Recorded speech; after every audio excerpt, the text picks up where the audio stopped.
Hello hello. प्यारे साथी नमस्कार। मैं केशपाल कुमार स्वागत करता हूं आपके अपने परिवार रोजगार विद अंकित में।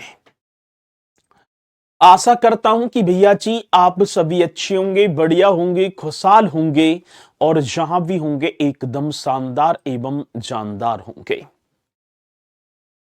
तो एक बार सभी के सभी मेरे साथी यहां पर जुड़ जाएंगे और फिर हम अपने इस सेशन को एक शानदार तरीके से स्टार्ट भी कर पा रहे होंगे। तो जैसे कि आप सभी को पता है और आपने भी देखा होगा भैया जी, ठीक है, कि जो हमने सामान्य अध्ययन सारी चीजों को कर लिया और उसी के बाद अब जो स्टार्ट हुआ टॉपिक हमारा उत्तर प्रदेश के इतिहास से क्रम वाइज चलेंगे। बढ़िया तरीके से आप सभी को साथ देते चलना है और जो पॉइंट आप सभी को नोट कराए जा रहे हैं तो भैया जी उन्हें भी आप करेंगे और कुछ जो भी आपको एक्स्ट्रा पॉइंट दिखाई दे तो आप जो है तुरंत अपने नोट्स में ऐड कर लेना। तो यहां पर भैया जी देखो तो गौरव कुमार जी, सुरेंद्र जी, सचिन जी, गुरु जी 2 मिनट बाद स्टार्ट करा करो। तो भैया मेरी तो इसमें जो है कोई दिक्कत ना थी। मैं तो आ गया टाइम से, मैं हमेशा टाइम से ही आ जाता हूँ। तो जैसे जो स्टार्ट करते हैं ना कक्षा को हमारे स्टीमर भैया, कोहरे का टाइम है तो वो 2-1 मिनट लेट हो गए, इसलिए क्लास आपकी टाइम से ही स्टार्ट हुई है। ठीक है, चलो। तो अशोक बिंद जी, सभी बॉबी भैया जी हमारे साथ हैं, सर जी फिरोजाबाद सुहाग नगरी, अतुल जी हैं, अब तो परी चले गए सारे। तो चलते हैं। तो आज उत्तर प्रदेश का प्राचीन इतिहास, ठीक है, उत्तर प्रदेश का प्राचीन इतिहास आप मतलब उन चीजों को तो आप कर ही आए। तो उत्तर प्रदेश का प्राचीन इतिहास एक आप सभी को हेडिंग यहां पर डाल देनी है, उत्तर प्रदेश का प्राचीन इतिहास। प्राचीन इतिहास के बाद में आपको भैया जी मेडिवल हिस्ट्री मतलब उत्तर प्रदेश की कराऊंगा, ठीक है ना, एंशियंट हिस्ट्री ऑफ उत्तर प्रदेश। तो आप लिख भी देंगे बढ़िया तरीके से, एक एक पॉइंट को करते चलना है सभी को, ठीक है ना। तो आपका क्या होगा साथी, ancient ancient history, ancient history of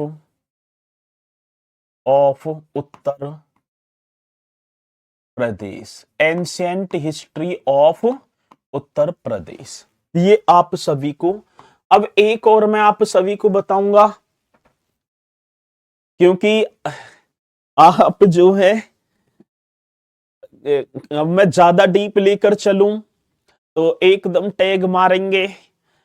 तो देखो परीक्षा कंपटीशन डे बाय डे बढ़ता जा रहा है। अब मैं जो है अब ये सारी चीज तो हो गई, अब क्विज में आपको मतलब जो 5-6 क्वेश्चन डालता हूं, 5 ही डालता हूं वैसे तो अब उनका स्तर आपको दिखाई भी पड़ने लगेगा कि हाँ जी ये इस तरीके के क्वेश्चन आते हैं। तो बढ़िया तरीके से, हाँ। और एक और बात, अब जैसे उत्तर प्रदेश के इतिहास की बात करूं तो मैं मात्र उत्तर प्रदेश में जो घटना घटित हुई उन्हीं को यहां पर जो है उन्हीं का व्याख्यान करता चलूंगा, उन्हीं का वर्णन करता चलूंगा। आप यदि मुझसे कहने लग गए सर जी कि चालुक्य वंश के वे राजा थे जी, तो चालुक्य वंश ना पढ़ा पाऊंगा मैं मात्र तो मात्र पढ़ाऊंगा उत्तर प्रदेश के इतिहास की बात होगी। तो आप सभी समझ भी गए होंगे कि हाँ सर हम उत्तर प्रदेश का यहां पर इतिहास पढ़ेंगे। उत्तर प्रदेश में वो एंशियंट हिस्ट्री में जो घटना घटित हुई, उन सारे कौन से वो वंश आए, उन सारी चीजों को हम बेहतरीन तरीके से डिस्कस करते चलेंगे।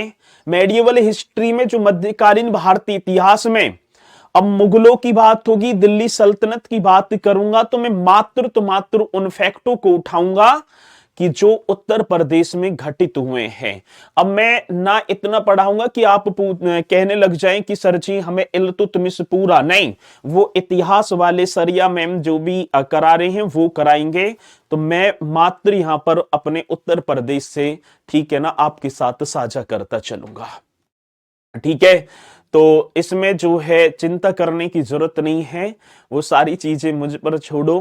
ठीक है, तो आप हाँ, मैं अपने हिसाब से पढ़ाता। अभी एक भैया ने टैग ना किए थे रात, वो कह रहे थे कि सर जी खिचड़ी पका दी आपने, पढ़ा तो बहुत बढ़िया रहे हैं लेकिन खिचड़ी पका दी और ये कर दी। तो मैंने मंडलों में वो चीजें आपको बता दी कि वो मिलती भी ना है। वो कह रहे थे कि भैया ये सारी चीजें तो बुक में है, आप कोई सी भी बुक उठा लेना, ठीक है ना। और मुझे इतना पता है कि यदि आप में 60 किलो वजन होगा तो मुझ पर 30 किलो तो बुक ऐसी रखी होंगी। उत्तर प्रदेश की मार्केट में कोई ऐसी वो ना होगी, कोई ऐसा प्रैक्टिस सेट ना होगा, कोई ऐसे नोट्स मेरे पास ना हो जो मुझसे रह गए हों। ठीक है, तो आप जो है इन चीजों को ना करा करें। ये खामखा की चीजें हैं, माइंड डिस्टर्ब वाली हैं, उससे मुझे भी डिस्टर्ब होगा और आपको भी डिस्टर्ब होगा। ठीक है, सुधीर वर्मा जी क्विज में टेलीग्राम पर डालता हूं। ठीक है, चलो। हाँ, फतेहपुर नहीं देखा आपने, फतेहपुर देखा है। फतेहपुर की भी 8 जनपद लगे हुए हैं और वहां बदायूं भी दे रखा है। ठीक है, और जो है पीलीभीत भी है, वो पीलीभीत भी दे रखी है। अब ये डिस्ट्रिक्ट जो अलग अलग हो रखे हैं, इनसे यहाँ जी कंफ्यूजन बन गई। और अभी एक और मैं बात बताऊं, अब एक चीज और सर्च हुई कि आजमगढ़ जनपद जो है उसमें भी 8 तहसील हो गई, क्योंकि पहले 7 तहसील थी उसमें और अब हो गई है 8। तो प्रयागराज और आजमगढ़ दोनों में 8-8 तहसील हो गई है, उसमें पहले 7 थी, तो अब कितनी होगी? 8। चलो, तो चलते हैं भैया जी अपने इस टॉपिक को स्टार्ट करते हैं। उत्तर प्रदेश का इतिहास आप सभी यहां से अपने बढ़िया तरीके से करेंगे। सर, इतिहास क्या है? अतीत की घटना, समाज और मानव विकास का। देखो, इतिहास हम पूछे इतिहास है क्या, ये हिस्ट्री क्या है, तो आप कहेंगे सर जी जो अतीत की जो घटना हुई है, अतीत में जो भी घटना है भाई उनका ही तो वर्णन करते चलेंगे हम। तो अतीत में, अतीत माने जो बीता हुआ जो टाइम है, तो अतीत की घटना हो गई। और समाज और मानव विकास का, जो समाज हमारा रहा और मानव विकास का सुव्यवस्थित जो कालक्रमानुसार है, उसे ही हम इतिहास कहते हैं। ठीक है, अतीत में क्या चीजें हुई, कौन सी वंश आए, कैसे कैसे जो है डेवलप हुआ और कैसे कैसे हम यहां तक पहुंचे हैं, उन सभी का क्या होगा मेरे साथी? सुव्यवस्थित कालक्रम अनुसार, या का मैं बोलूं एक क्रम में जो रख दिया उसे ही हम बोलेंगे। ठीक है जी, इतिहास। ये तो आपको नोट करने की जरूरत नहीं है। अब देखो, इतिहास की भी मैं बात करूं, इतिहास का जो विभाजन है वो 3 कालखंडों में किया गया है। इतिहास का विभाजन कितने कालखंडों में? 3। एक तो प्राचीन उत्तर प्रदेश का इतिहास, एक मध्यकालीन उत्तर प्रदेश का इतिहास और एक आधुनिक उत्तर प्रदेश का इतिहास। आगे बात समझ में ना? तो कितने इतिहास का भी जो विभाजन है वो भी 3 कालखंडों में कर दिया। कहने का मतलब होगा एक प्राचीन उत्तर प्रदेश, एक मध्यकालीन और एक आपका आधुनिक उत्तर प्रदेश। ये तो यहां तक, ये तो आपके हो गए सबके बढ़िया। अब इसी के साथ भैया जी इतिहास और यहां पर मैं कर पा रहा हूंगा तो उत्तर प्रदेश का प्राचीन इतिहास, मात्र तो मात्र उत्तर प्रदेश का प्राचीन इतिहास। तो इतिहास का विभाजन, हाँ सर जी, 3 कालखंडों में किया गया। इस प्राचीन की बात है तो आप लिख देना भैया जी इतिहास का विभाजन, इतिहास का विभाजन, डिवाइड। ठीक है ना, विभाजन का मतलब समझ गए ना, डिवाइड। 3 काल खंडों में किया गया है। अब ये प्राचीन चल रहा है, अभी खंडों में किया गया है भैया जी। किस में किया गया है? 3 प्राचीन काल खंडों में किया गया है भैया जी। इतिहास की बात है, वो भी एंशिएंट की बात करूंगा मैं यहां पर। अब ये जो है, अब यहां से क्वेश्चन भी बताऊंगा। अब वो तीन कौन कौन से होंगे? एक तो आपका बन जाएगा प्रागैतिहासिक काल। अभी पहले एंशिएंट पे चल रहे हैं हम, अभी हम एंशिएंट पे चल रहे हैं। वैसे देखो तो तीन वैसे भी हैं, और एंशिएंट में भी जो प्राचीन में तीन कर दिए। एक आपका होगा साथी प्रागैतिहासिक काल। आपने पढ़ा प्रागैतिहासिक काल? जी सर। प्रागैतिहासिक, प्रागैतिहासिक काल एकदम राइट कर दो सर जी। हाँ, ये हो गया प्रागैतिहासिक काल। एक बात, अब इसे हम बोलेंगे प्री हिस्टोरिकल पीरियड। ठीक है, चलो मैं एकदम ही लिख दूंगा। एक दूसरा होगा आद ऐतिहासिक काल। ठीक है जी, दूसरा कौन सा होगा? आद ऐतिहासिक काल। आध ऐतिहासिक काल, ये भी आप सभी को लिख देना है। और सर जी एक काल और आपका बनेगा ऐतिहासिक काल। एक काल और हो जाएगा ऐतिहासिक काल। ठीक है, ये स्टार्टिंग की बात कर पा रहे हैं हम।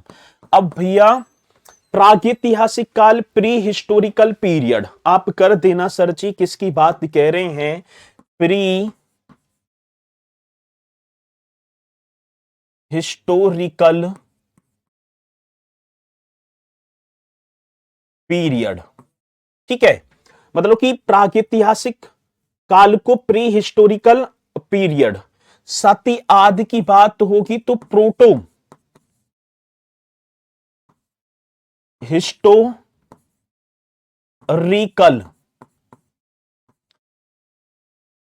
पीरियड। ठीक है, ऐतिहासिक काल, हिस्टोरिकल पीरियड। अब हमने तीन पार्टों में विभक्त कर दिया प्रागैतिहासिक काल को मेरे साथी। ठीक है जी सर, ये विभाजन तो केवल इतिहास में होता है ना? हाँ भैया, इतिहास में ही कर रहे हैं हम। तो जो एंशिएंट हिस्ट्री है, इसको हमने तीन पार्टों में बांटा।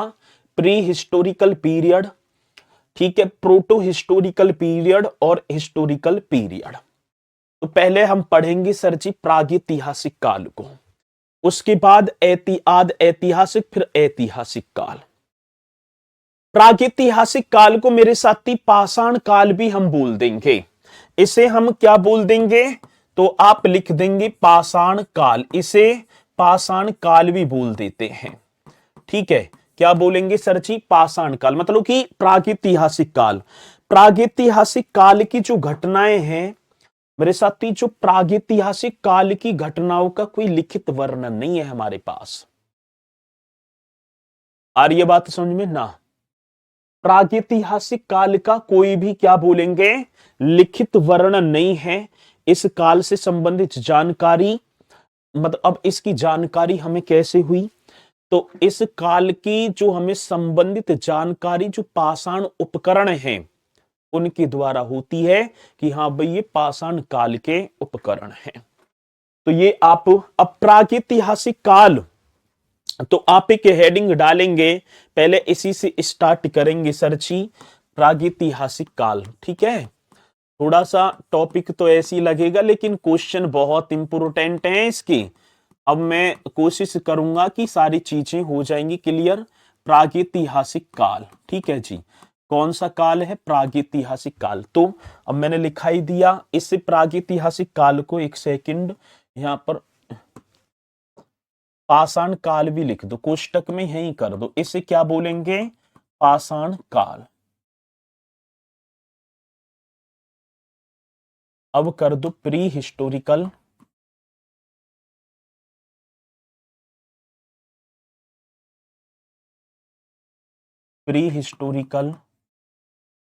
पीरियड।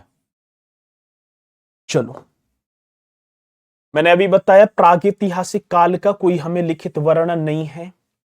इस काल की जानकारी पाषाण काल उपकरणों से मिलती है। ये बात आपको नोट कर लेनी है, या नोट भी ना याद रखेंगे। अब भारत में जो पाषाण कालीन जो सभ्यता है, भारत में पाषाण कालीन जो सभ्यता होगी साथी, इसकी जो खोज की बात आती 1863 ईस्वी में हुई थी। भारतीय भूतत्व सर्वेक्षण विभाग है जो कि मतलब कि इन चीजों की रिसर्च वगैरह खोज वगैरह जो करता है, भारतीय भूतत्व सर्वेक्षण विभाग। और उसके जो अध्यक्ष थे उनका नाम था रॉबर्ट ब्रूस। उनका नाम क्या था? Roberts Bruce. और भैया जी तमिलनाडु का एक पलवरम पड़ता है, समझना है थोड़ा सा बस। कहां पड़ता है? तमिलनाडु में एक पलवरम जगह पड़ती है और वहीं पर उन्होंने एक पाषाण कालीन, ठीक है ना, उपकरण प्राप्त होता है। और जब उन्होंने देखा कि पाषाण कालीन उपकरण है भाई, तो ऐसी कोई सभ्यता होगी, तो धीरे धीरे चीजों को, ठीक है ना, खेतों में मिल जाती हैं।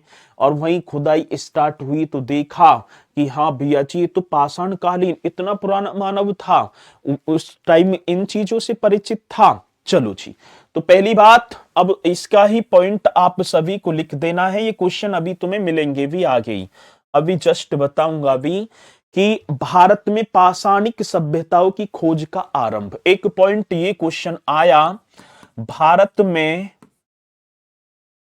अभी भारत की बात है, भारत में पाषाणिक सभ्यता, इसे हम बोलेंगे सिविलाइजेशन। इसे क्या बोलेंगे भैया जी? सिविलाइजेशन, ठीक है ना, सिविलाइजेशन, ये भी आप कर देना, सिविलाइजेशन, सभ्यता। भारत में पाषाणिक सभ्यता जो सिविलाइजेशन की खोज का जो आरंभ है, खोज जो आरंभ होती है, खोज आरंभ कब हुई? तो भैया जी 1863। ये पॉइंट लिख देना सर जी, कब की बात आती है? 1863 ईस्वी में। अब ये पॉइंट हमसे पूछ लिया जाए कि भारत में पाषाणिक सिविलाइजेशन की खोज का आरंभ, ठीक है सर जी, आपने जहां प्राचीन इतिहास लगा केवल इतिहास होगा, कहां लिख दिया? उत्तर प्रदेश का, मैं यार प्राचीन इतिहास पढ़ा रहा हूं भैया, ठीक है, प्राचीन इतिहास या इतिहास का विभाजन जो अप्राचीन प्राचीन डालना है आपको, ये प्राचीन पढ़ा रहा हूं मैं, ना कि पूरा अभी, ठीक है। अभी इसी तरीके से तो करते चलेंगे, मतलब कि पॉइंट टू पॉइंट। अब पहले आया प्रागैतिहासिक काल, ये मात्र उत्तर प्रदेश में, अभी चीजों को थोड़ा सा बढ़न दो। और 1863 में भारतीय भूतत्व सर्वेक्षण विभाग के अध्यक्ष थे रॉबर्ट ब्रूस फ्रूट थे, ठीक है। तो खोज का आरंभ कब हुआ? 1863 में, जी सर। 1863 में, यही लिख दो, 1863 ईस्वी में भारतीय भूतत्व सर्वेक्षण विभाग, भूतत्व सर्वेक्षण विभाग, और इस विभाग के अध्यक्ष कौन थे? विभाग का अध्यक्ष था सर, ठीक है, अभी जस्ट बता के निमटा, ब्रूटो, ऐसे कर, ब्रूस फ्रूट, सर ऐसे करेंगे भैया जी, ब्रूट ब्रूस, ये कर देना, ठीक है, ये था। अब इस जो है फ्रूट जो भी है ये, अब इसकी जो निगाह, इसका जो ध्यान होता है पलवरम, और पलवरम कहां पड़ता है? तमिलनाडु में। और इसने तमिलनाडु में इसे फ्रूटी कर देना, ठीक है, इसने भैया जी तमिलनाडु में पलवरम में एक पाषाण कालीन, ठीक है, उपकरण इसे प्राप्त हो जाता है। अब जब धीरे धीरे प्राप्त हुआ तो अब चलते हैं हम अपने उत्तर प्रदेश में, कैसे कैसे वो, ठीक है जी। अब पहली बात ये है भैया जी, इस प्रागैतिहासिक काल को भी हमने 3 पार्टों में विभक्त किया, ठीक है, ये तो पॉइंट आपके क्लियर। अब ये प्रागैतिहासिक काल के भी 3 पार्ट हैं, ठीक है, ये पाषाण काल को 3 भागों में, इसे भी 3 भागों में देखो, कहने का मतलब है पहले तो एंशिएंट हिस्ट्री को 3 पार्टों में, फिर अब हमारा चल रहा है प्रागैतिहासिक काल, मतलब पाषाण काल, प्री हिस्टोरिकल पीरियड, और सर जी इसको भी 3 भागों में विभक्त किया गया है। इसको भी कितने भागों में, 3 भागों में, ठीक है, 3 भागों में बांटा गया है। बस थोड़ा सा समझना है, बाकी अभी चीजें ठीक है आ जाएंगी समझ में। इसे भी कितने भागों में, 3 भागों में। अब 3 भाग, एक तो पूरा पाषाण काल आपने पढ़ा होगा सर, एक कौन सा काल आ जाता है, पूरा, भाई पाषाण काल को भी पाषाण काल, ठीक है, एक तो पूरा पाषाण काल, एकदम राइट करेंगे सर जी, पूरा पाषाण काल। एक मेरे साथी मध्य पाषाण काल, एक कौन सा, एक कौन सा होगा, मध्य पाषाण काल, एकदम राइट। और एक और बात बताऊं मैं, एक होगा नव पाषाण काल, एक कौन सा मेरे साथी, नव पाषाण काल, एकदम राइट होगा, ठीक है। एक पूरा पाषाण काल, मध्य पाषाण काल, नव पाषाण काल, ठीक है। चलो जी, अब ये आप कर देना। अब पूरा पाषाण काल की बात होगी, पैलियोलिथिक पीरियड बोल देंगे हम इसे। हाँ सर जी, क्या होगा, तो आप करेंगे भैया जी पेलियोलिथिक, मतलब कि लिथिक, पेलियोलिथिक पीरियड, ये आपका हो गया पेलियोलिथिक पीरियड, ठीक है, पूरा पाषाण। मध्य मीसोलिथिक, मीसोलिथिक पीरियड। और यदि नवपाषाण काल, नियोलिथिक पीरियड, इसे भी हमने भैया जी मतलब कि प्री हिस्टोरिकल पीरियड को भी 3 पार्टों में विभक्त कर दिया, एक पूरा पाषाण काल, एक मध्य पाषाण काल और एक नवपाषाण काल। इन्हें आप नोट कर लेना जी, ठीक है। आगे बात समझ में, इन्हें आप नोट कर लेना और सारी चीजें अभी क्लियर हो जाएंगी, आप धैर्य पकड़ो, ठीक है। बस अभी जब करते चलेंगे आप। अब एक हेडिंग और आप सभी को डालनी है, 1 सेकंड भैया जी, चलो कर ही दो, ठीक है। पूरा पाषाण काल एक हेडिंग डालेंगे, ठीक है। कौन सा काल डालेंगे, अब इसमें प्रागैतिहासिक काल में पूरा पाषाण, पैलियोलिथिक पीरियड, तो आप हेडिंग डाल दो पूरा पाषाण, पूरा पाषाण काल, पूरा पाषाण काल। अब पूरा पाषाण काल को हम देखें तो भैया जी अभी बता ही दिया, पेलियोलिथिक, ठीक है ना।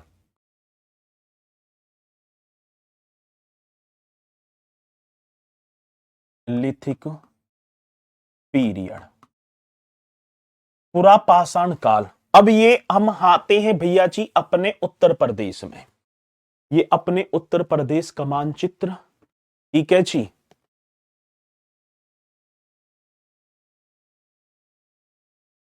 ठीक है, तो अब चलेंगे भैया जी पूरा पाषाण काल, पेलियोलिथिक पीरियड। अब इसमें राज्य में पुरा पाषाण कालीन सभ्यता के साक्ष्य, अब क्वेश्चन पूछा जाता है कि उत्तर प्रदेश में पुरा पाषाण कालीन जो सिविलाइजेशन है, इसके जो साक्ष्य हमें मिलते हैं वो साथी बेलन घाटी। अब ये बेलन घाटी कहां होगी, तो ये आपकी बनेगी भैया जी प्रयागराज में, ठीक है। बेलन घाटी आपकी क्या होगी भैया जी, प्रयागराज में, यहां से हमें मिल जाएगी। दूसरी बात तो भैया जी एक सिंगरौली घाटी पड़ेगी आपकी सोनभद्र में, सिंगरौली घाटी सोनभद्र में। और एक आपका जो है चंदौली का चकिया क्षेत्र, एक कौन सा, चकिया क्षेत्र, ये चंदौली पड़ गई। यहां से ही हमें पूरा पाषाण काल के जो प्रदेश में साक्ष्य प्राप्त हुए हैं, ठीक है। ये थे, ये कह रहे हैं कि सर जी लिख क्या रहा है ये, 1863 में भारतीय भूतत्व सर्वेक्षण विभाग का अध्यक्ष कौन था, सर ब्रूट फ्रूट था, जिस समय इन सभ्यताओं की खोज आरंभ हुई, ये है, ठीक है। अब चलें आगे। अब क्वेश्चन लिखना है, राज्य में पूरा पाषाण कालीन सभ्यता की साक्ष्य। अब राज्य में ठीक है, हमारा जो स्टेट है, स्टेट में इसी सभ्यता के, ठीक है, पूरा पाषाण, पूरा पाषाण कालीन सभ्यता का साक्ष्य, ये जो सिविलाइजेशन है, सभ्यता के जो साक्ष्य हैं वो हमें कहां से प्राप्त हुए हैं भैया जी? तो आप लिख देना साक्ष्य। एक तो कहां से मिला है? तो प्रयागराज की बेलन घाटी। ठीक है, एक आप लिखेंगे बेलन घाटी। अब क्वेश्चन पूछा जाए कि बेलन घाटी कहां स्थित है, तो आप लिख देना भैया जी प्रयागराज में। दूसरी एक और होगी साथी सिंगरौली घाटी। एक कौन सी घाटी? तो सिंगरौली घाटी, जो कि आपका आज सिंगरौली घाटी किसके लिए? कोयले की प्रसिद्ध है, कोयले के लिए। ये आपकी सोनभद्र में। और एक चकिया क्षेत्र, एक कौन सा? चकिया। और ये चकिया जो क्षेत्र होगा ये आपका चंदौली में होगा भैया जी। कहां पर होगा? चंदौली। अब ये जो मतलब कि देखूं क्वेश्चन पूछ लिया जाए कि उत्तर प्रदेश में पुरापाषाण कालीन सभ्यता के साक्ष्य कहां से प्राप्त हुए हैं? एक बेलन घाटी जो प्रयागराज में, सिंगरौली घाटी सोनभद्र, और चंदौली का चकिया क्षेत्र। भैया जी चंदौली का क्या हो गया? चकिया क्षेत्र। तो ये जो क्षेत्र हैं यहीं से भैया, मात्र इनसे ही क्या मिलते हैं? पुरापाषाण कालीन सभ्यता के साक्ष्य। और ये बेलन जो घाटी है ये विश्व की प्राचीन स्थलों में से एक है। जो बेलन घाटी विश्व के प्राचीनतम स्थलों में से एक है जहां पर सर्वप्रथम मानव के बसाव के साक्ष्य मिले हैं। हमें पता चला कि मानव का बसाव मतलब रहना, उनका जो रहने सहने की जो बातें हैं वो हमें कहां से प्राप्त होती हैं मेरे साथी? बेलन घाटी से। ये बहुत इंपोर्टेंट क्वेश्चन है। तो ये बेलन घाटी विश्व का प्राचीन स्थल होगा, ये नोट करके आप सभी को लिख देना है। ये क्या करना है भैया जी? बेलन घाटी विश्व का प्राचीनतम स्थल है। क्या होगा सर जी? बेलन घाटी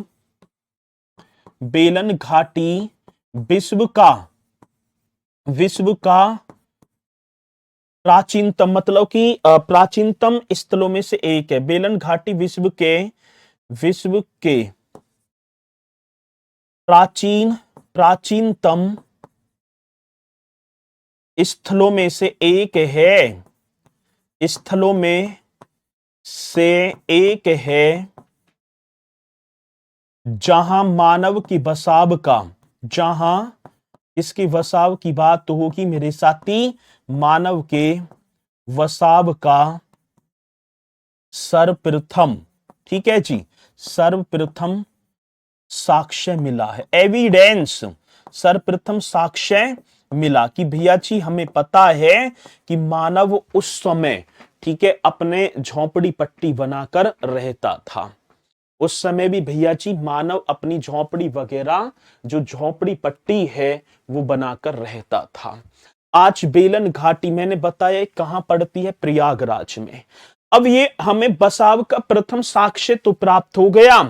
अब इस बेलन घाटी की खुदाई व खोज व खुदाई का निर्देशन, ये भी तो क्वेश्चन आता है। इसकी खुदाई पहले बताओ, पहले तो खोज हुई, पहले तो खोज की व खुदाई का निर्देशन किसने दिया? इसकी खुदाई किसने करवाई? ये आप मुझे बताओ। पहले तो खोज की बेलन घाटी की और प्रयागराज में, तो इलाहाबाद विश्वविद्यालय के एक प्रोफेसर थे जी.आर. शर्मा के निर्देशन में। ठीक है, बहुत इंपोर्टेंट क्वेश्चन होगा तो आप लिख देना इलाहाबाद विश्वविद्यालय के। हाँ सर, कौन सी यूनिवर्सिटी की बात है? तो आप राइट करेंगे इलाहाबाद विश्वविद्यालय के प्रोफेसर थे और नाम था जी.आर. शर्मा। नाम क्या होगा? तो आप राइट करेंगे जी.आर. शर्मा के निर्देशन में। अब एक पॉइंट हमसे यही पूछ लिया जाए कि जो आपका पूरा पाषाणकालीन स्थल में तो चल ही रहे हैं, तो बेलन घाटी विश्व का प्राचीनतम स्थलों में से वो स्थल माना जाता है जहां से हमें मानव के बसाव के साक्ष्य मिले हैं। और सर दूसरी बात एक और, ये बेलन घाटी जो प्रयागराज में है, इसकी खोज और इसकी खुदाई का निर्देशन किसने दिया था? तो आप बताएंगे सर जी इलाहाबाद विश्वविद्यालय के एक प्रोफेसर जी.आर. शर्मा की निर्देशन में। ठीक है सर जी, इनका टाइम पीरियड हिस्ट्री वाले सर बताएंगे, ठीक है ना। अब मैं उत्तर प्रदेश चल रहा हूं तो मेरी बुक में कुछ मिलेगा और जब वो पढ़ाएंगे कुछ, तो इसलिए आपको इनकी जो है वो पूरी डेट बताते आएंगे। मैं डेट ना, क्योंकि अब डेट का कोई काम ही ना है, तो ये आप इन्हें लिखते चलना बढ़िया तरीके से। और साथ ही इस घाटी में बेलन घाटी भी एक ऐसा होगा जिसमें पुरापाषाण काल के तीनों, ठीक है ना भाई, इसमें पुरापाषाण जो आपका ये मतलब कि बोले पुरापाषाण काल और मध्य नवपाषाण काल, कहने का मतलब है सरची इसमें तीनों के तीनों, ठीक है, मतलब कि पुरापाषाण काल, मध्य पाषाण काल और नवपाषाण काल, तीनों की साक्ष्य यहीं से अवशेष मिले हैं, ठीक है। तो आप लिख देना तीनों कालों के अवशेष, भी नोट करके लिख देना, तीनों कालों के अवशेष मिले हैं, तीनों कालों के अवशेष यहीं से मिल गए, ठीक है जी, तीनों कालों के अवशेष मिले हैं यहीं से। ये पॉइंट भी आप लिख देना, ठीक है जी। चलो, अब जब भैया जी बेलन घाटी का एक लोहदा नाला क्षेत्र पड़ता है, यही तो क्वेश्चन आते हैं, कौन सी घाटी? बेलन घाटी। ये कहां स्थित है भैया जी? आप बताएंगे तो प्रयागराज में। इस बेलन घाटी का एक लोहदा नाला क्षेत्र में पाषाण उपकरणों के साथ साथ एक अस्थि निर्मित मातृ देवी भी मिली थी। ये भी यहां से हमें मिल गई भैया जी। ये भी बहुत इंपोर्टेंट क्वेश्चन होगा, तो आप लिखेंगे, मतलब पाषाण उपकरण तो मिल रहे हैं और यहीं से हमें एक और मिल जाती हैं अस्थि निर्मित, अस्थि मतलब हड्डियों के द्वारा, अस्थियों के द्वारा अस्थि निर्मित एक मातृ देवी की प्रतिमा भी मिली है। ये बहुत इंपोर्टेंट क्वेश्चन होगा, तो आप लिख देंगे बेलन घाटी के लोहदा नाला क्षेत्र से। अब लोहदा नाला क्षेत्र किसमें पड़ता है? बेलन घाटी में। तो आप बताना सर जी, बेलन घाटी के, हाँ सर, कौन सा? बेलन घाटी के लोहदा नाला, लोहदा नाला क्षेत्र में, लोहदा नाला क्षेत्र में पाषाण उपकरणों के साथ साथ, पाषाण उपकरणों के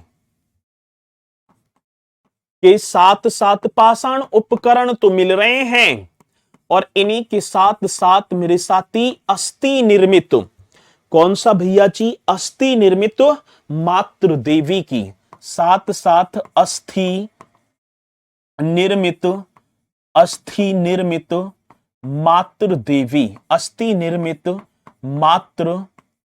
मातृ देवी की प्रतिमा मिली है। अस्थि निर्मित मातृ देवी की प्रतिमा मिली है। ये भैया जी, ये हमें एक इस तरीके से एक मातृ देवी की प्रतिमा भी मिली है, ठीक है।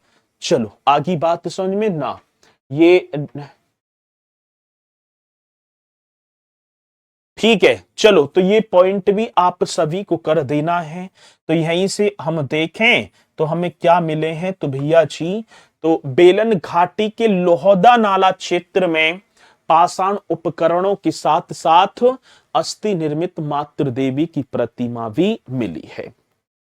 तो ये पॉइंट आपके होगी सर जी, पुरापाषाण काल, मतलब कि प्रागैतिहासिक काल में हमने पढ़ा पुरापाषाण काल, पेलियोलिथिक पीरियड में।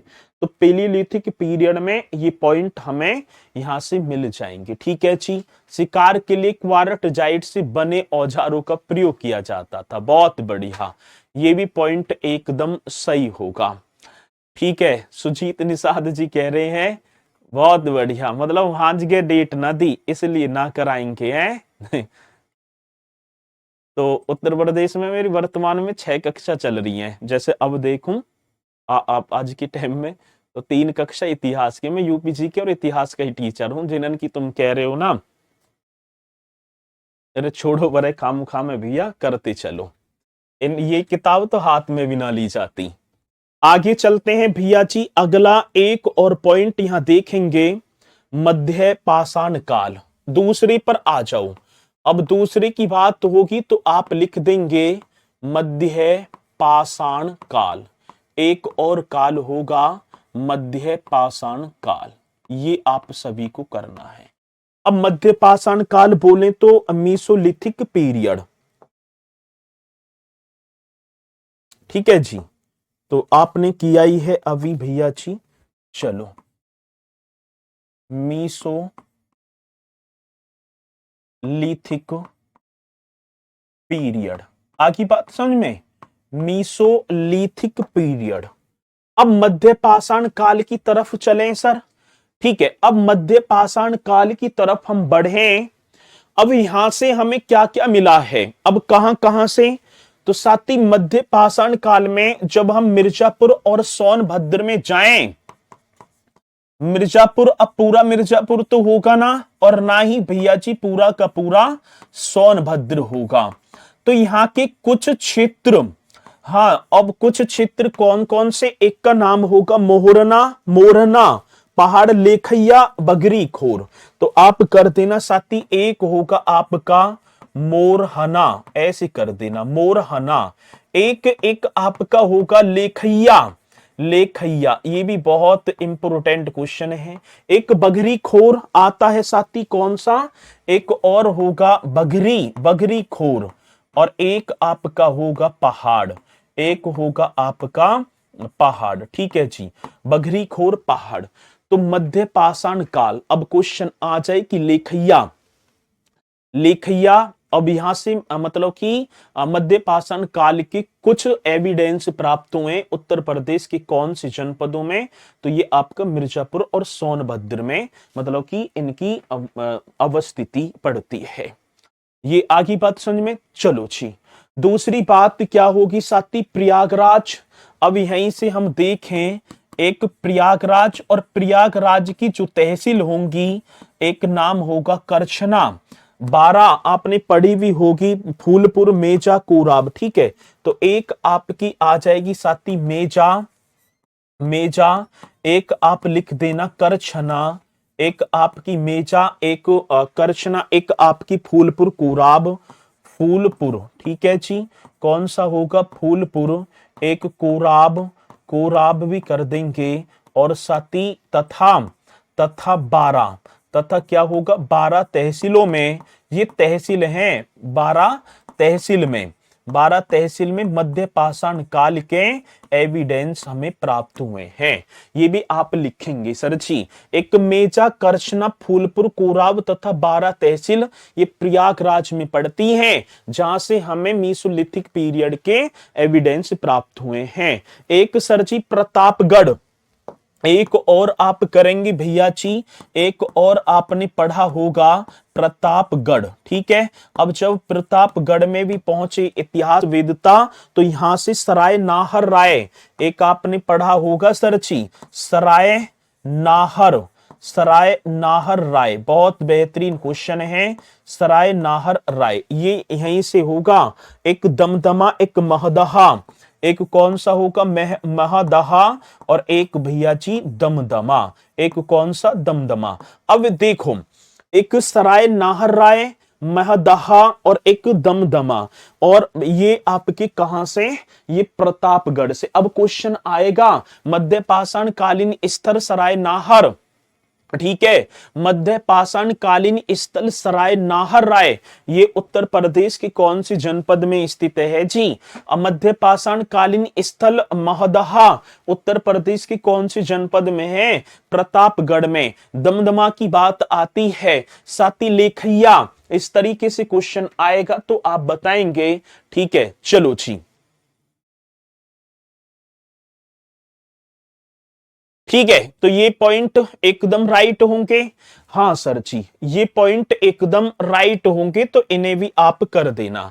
प्रतापगढ़, सराय नाहर राय, महदहा और दमदमा, ठीक है।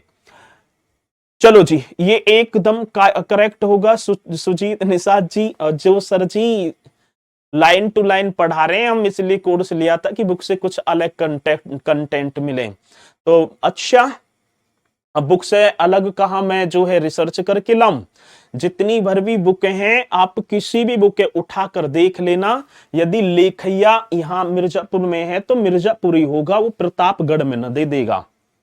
आ रही है बात समझ में ना। यदि सराय नाहर राय प्रतापगढ़ में इनके एविडेंस जो भी प्राप्त हुए हैं, कल को यदि आप भी कोई बुक लिखेंगे जो एविडेंस मिले अपनी बुक में लिखेंगे, हमारी बुक में भी यही चीजें हैं, तो यहां से अलग थोड़ी होगा। वैसे ही खामू खामे इतना जो है कमेंट्स करने पर फोकस कर रहे हो, इतना अपने कंटेंट तैयार करो बढ़िया तरीके से, क्यों खामू खामे जो है जीवन बेकार कर रहे हो।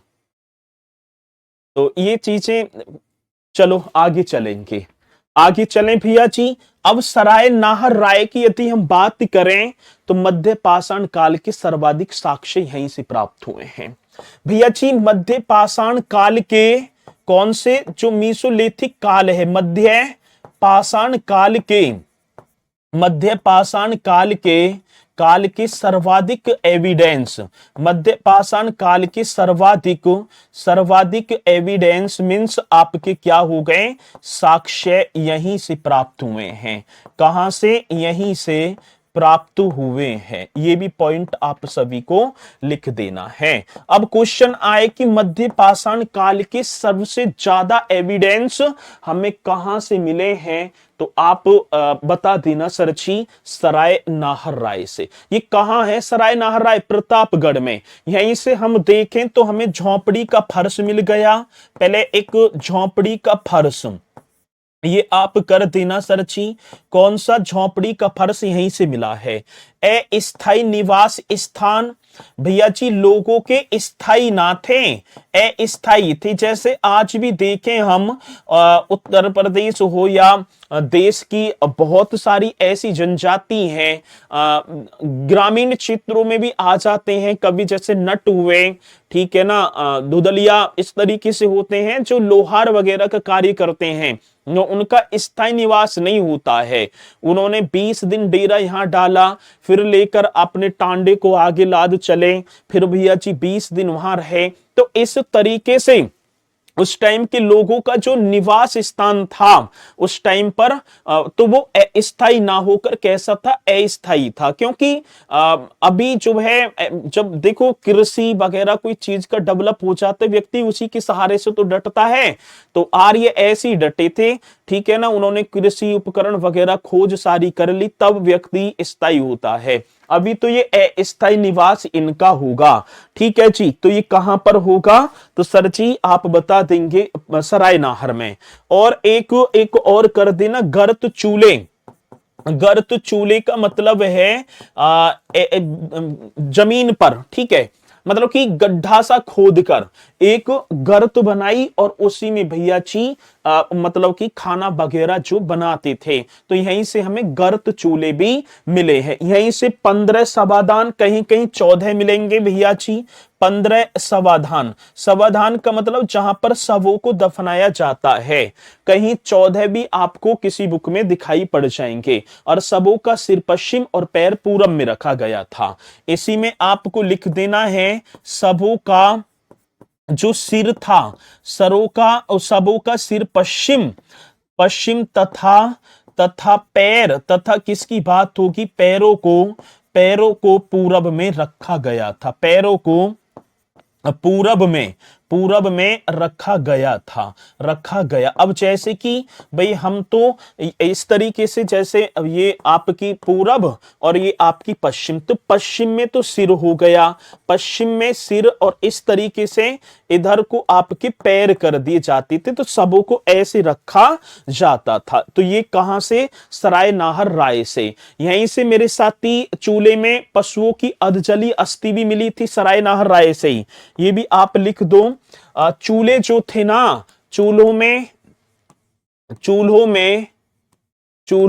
पशुओं की अधजली, चूल्हों में पशुओं की क्या थी साथी, अधजली अस्थि। पशुओं की अधजली, अध मतलब कि आधी जली हुई, अधजली अस्थि भी हमें देख लो यहीं से मिली है।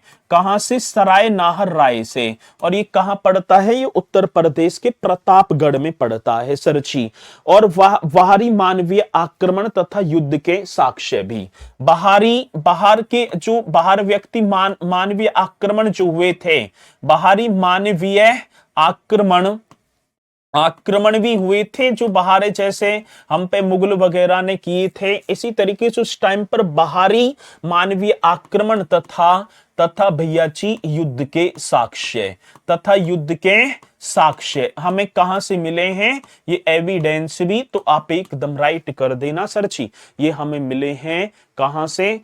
मध्य पाषाण काल के सराय नाहरराय, जो कि आपका उत्तर प्रदेश के प्रतापगढ़ जनपद में पड़ता है। ये एकदम राइट कर देना। अब इसी के साथ एक और होगा साथी, चौपानी मांडो। चौपानी मांडो आपने पढ़ा है, मैंने पहले ही बोला है, कहीं तो आपको 15 मिलेगा, कहीं आपको 14 मिलेगा। ठीक है, कहीं आपको 15, कहीं आपको 14, लेकिन ये ना पूछेगा कितने समाधान हैं, ये तो पूछेगा भी, क्वेश्चन में बताऊंगा जो आए हुए भी हैं वैसे भी। एक आपका होगा साथी चौपानी मांडो।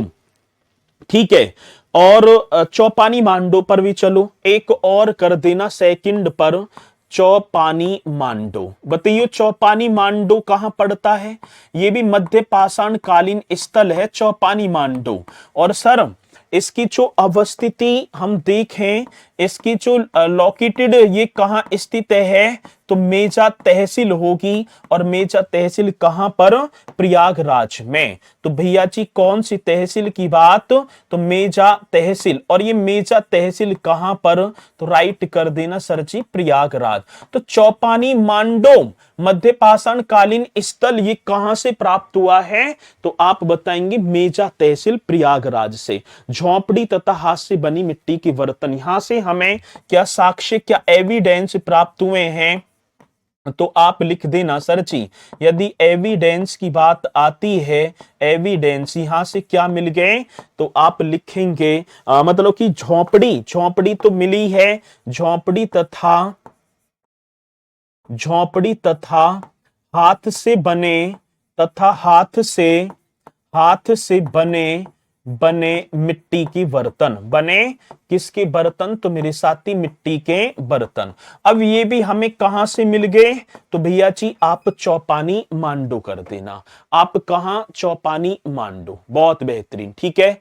चलो जी, तो राइट क्या होगा सर जी? चौपानी मांडो, जिसकी अवस्थिति मेजा तहसील प्रयागराज, एविडेंस झोंपड़ी तथा हाथ से बने मिट्टी के बर्तन होंगे। एक दमदमा भी अभी हमने करा था ना, दमदमा। ठीक है, ये रहा दमदमा। अब दमदमा कहां से, ये आप बताएंगे सर जी। दूसरे पर भी तीसरा ही कर दो। चलो, दमदमा कहां से प्राप्त हुआ है? तो ये आप लिख देना, ये जो स्थल होगा ये आपका प्रतापगढ़ में होगा। ये कहां पर होगा? प्रतापगढ़ में। अब यहां से कितने? 41 सवादान। 41 सवादान मतलब कि आज के टाइम में बोले हम तो भैया जी, जहां पर सब मतलब कि जो मृत व्यक्ति को दफनाया जाता था, मतलब समाधि, तो समाधि की बात होगी। ठीक है, चलो जी, तो ये भी आप करेंगे एकदम करेक्ट। और साथी जिनमें 5 युग्म समाधान, एक समाधान में 3 व्यक्ति भी मिले हैं। ठीक है, इसमें क्या होगा? 5 41 में से जिनमें 5 युगल समाधान। अब युगल का मतलब समझ रहे हैं?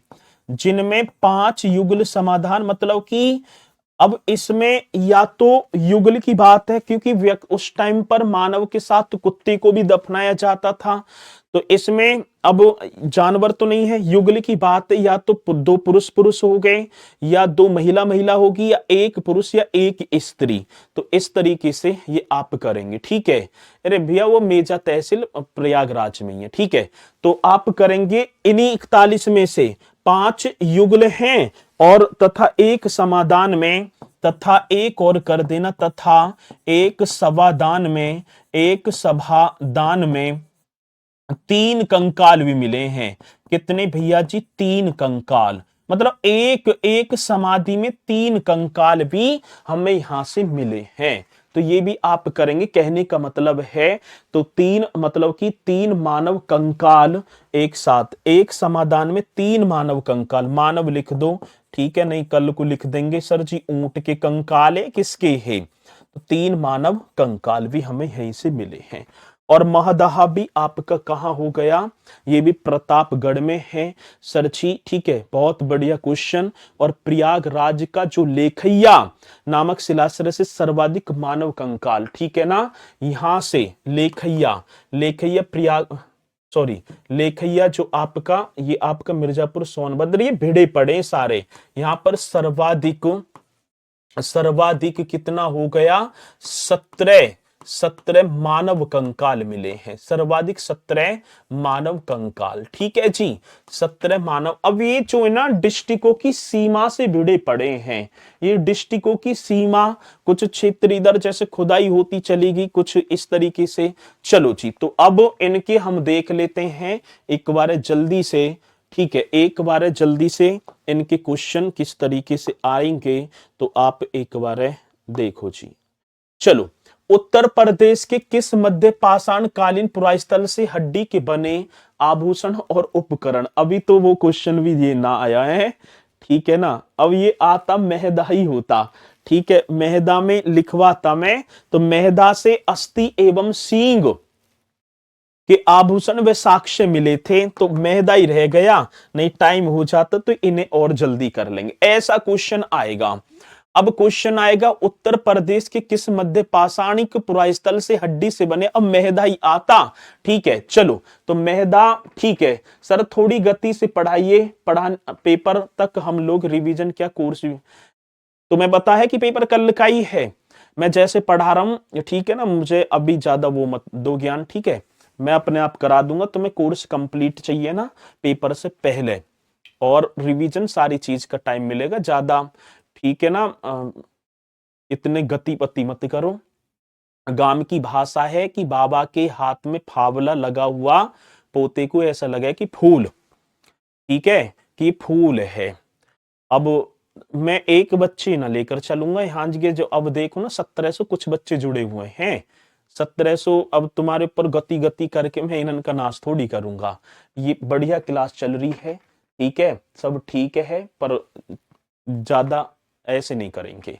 सराय नाहर राय जहां से भारत के सबसे पुराने मध्य पाषाण कालीन मानव कंकाल मिले हैं, ये उत्तर प्रदेश के कौन सी जनपद में है, ये आप बता दो। ठीक है, ये अभी मैंने जस्ट कराया, सराय नाहर राय प्रतापगढ़ में सरची, अभी जस्ट आपने देखा भी होगा भाई, ये रहा ना सराय नाहर राय, ये रहा सराय प्रतापगढ़, और सारी चीजें मैंने अभी जस्ट इसकी कराई हैं। ठीक है जी, आगे चलो।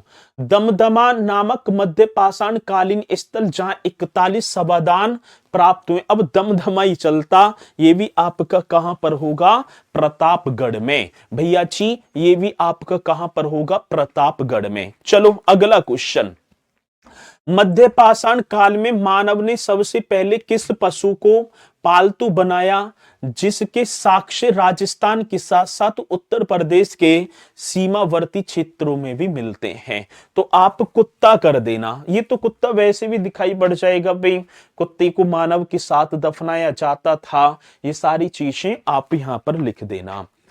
विंध्यन क्षेत्र के किस शिलाश्रय से सर्वाधिक मानव कंकाल, अब आ गया क्वेश्चन, अभी जस्ट मैंने बताया लेखैया, अब ये विंध्य क्षेत्र, लेखैया आ गया ना, आ गया लेखैया, और लेखैया ये आपका विंध्य क्षेत्र, विंध्य जैसे मिर्जापुर और सोनभद्र, ठीक है, मिर्जापुर सोनभद्र का जो क्षेत्र है विंध्य क्षेत्र कहलाता है।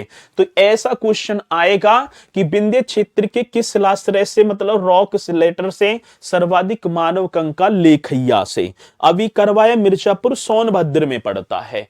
बेलन घाटी की खुदाई किसके निर्देशन में कराई गई, अभी जस्ट कराया भैया जी, भाई बेलन घाटी की जो खुदाई है वो प्रोफेसर GR शर्मा, जो इलाहाबाद विश्वविद्यालय के प्रोफेसर थे उस समय। मध्य पाषाण युग के सर्वाधिक साक्ष्य प्राप्त हुए हैं, मध्य पाषाण युग के, अभी मैंने बताया आपको कहां से, सराय नाहर राय, जो कि आपका प्रतापगढ़ में है।